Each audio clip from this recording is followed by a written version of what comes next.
Hello my dear friends, how are you. Control systems के basic questions हैं, इसे करते हैं। The second derivative input signals modify which of the following: time constant of the system, damping of the system, gain of the system, और the time constant and suppress the oscillations. You know second derivative input signals, have you ever read it? So the answer will be the time constant, and it is mainly done to suppress the oscillations. Second derivative is mainly used to modify the value of the time constant and to suppress the oscillations, which okay. Next question is uh, dash can be extended to the systems which are time varying. So the answer will be, is it Bode-Negish stability methods? No. Transfer functions? No. Root locus design? No.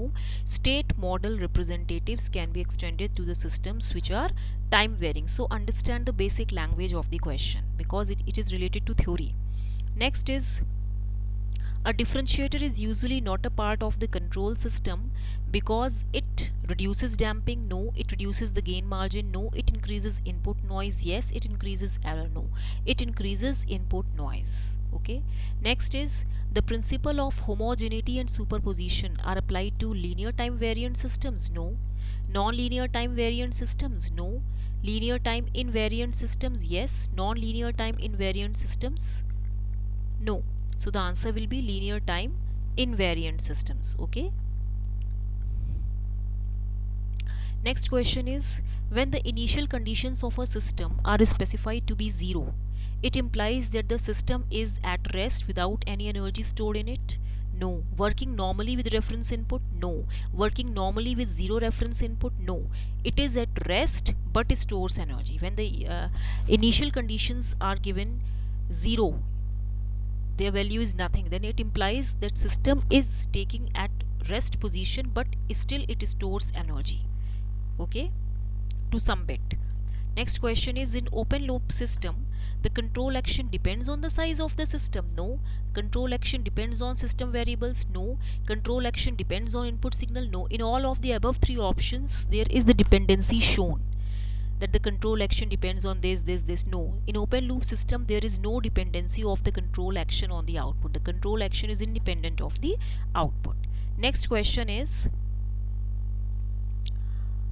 the transfer function technique is considered as inadequate under which of the following conditions: systems having complexities and non-linearities, systems having stability problems, system having multiple input disturbances. So all of the above is the right option. Non-linearities and complexities are there. They have some stability problems. That means the system is not quite stable. It might be unstable due to some disturbances, or the presence of the complexities and non-linearities is mentioned in first option, and multiple input disturbances which cause the problem of stability. So the answer will be all of the above. In the question, it is asked that it is considered as inadequate. Okay. Now next question is, the temperature under which thermal and electrical system analogy is considered analogous to. So the answer will be, temperature is analogous to what? Voltage, current, capacitance or charge. Voltage, current, capacitance or charge. The answer is related to temperature is analogous to the voltage. Okay. Now next question is, velocity error constant, that means kV na, it is measured when the input to the system is parabolic. No. When it is ramp, RT is equal to T. Yes. When it is impulse? No. When it is a step? No. Okay. Next question is, a mapping of complex plane where one point S is mapped into another point Z is called reflection transformation. No. Rotational transformation? No. Bilinear transformation? True. Rigid transformation? No. These are the basic questions you might have read in your starting of the chapters. So if you like these questions, kindly like, share and subscribe.